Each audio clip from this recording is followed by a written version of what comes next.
তীব্র গরম সঙ্গে আর্দ্রতাজনিত গলদঘর্ম। দক্ষিণবঙ্গের অবস্থা কাহিল। মানুষের একটাই চাহিদা, এই পরিস্থিতি থেকে কবে মিলবে মুক্তি।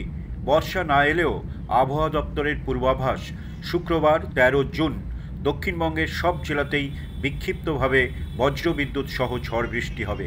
ফলে প্যাচপ্যাচে গরম থেকে সাময়িক মুক্তি মেলার সম্ভাবনা রয়েছে। আলিপুর আবহাওয়া দপ্তরের পূর্বাভাস, মৌসুমি বায়ু সক্রিয় হয়েছে। এবার গতি ফিরে পেতে পারে। গাঙ্গেয় দক্ষিণবঙ্গে প্রবেশ করতে পারে দক্ষিণ পশ্চিম মৌসুমি বায়ু। শুরু হতে পারে কাঙ্ক্ষিত বর্ষা।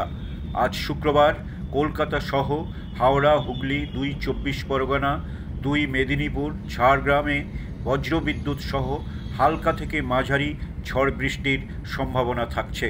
কলকাতা ও পার্শ্ববর্তী অঞ্চলের সর্বোচ্চ তাপমাত্রা 34 ডিগ্রি এবং সর্বনিম্ন তাপমাত্রা 27 ডিগ্রি সেলসিয়াসের আশেপাশে থাকবে। আকাশ অংশত মেঘলা থাকবে।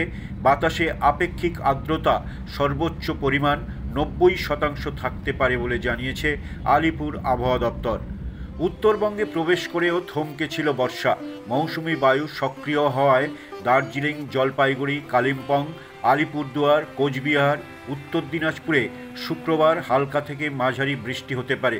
শনি এবং রবিবার বজ্রবিদ্যুৎ সহ ভারী বৃষ্টির সম্ভাবনা রয়েছে। সঙ্গে 50 থেকে 60 কিলোমিটার বেগে ঝোড়ো হাওয়া বইতে পারে।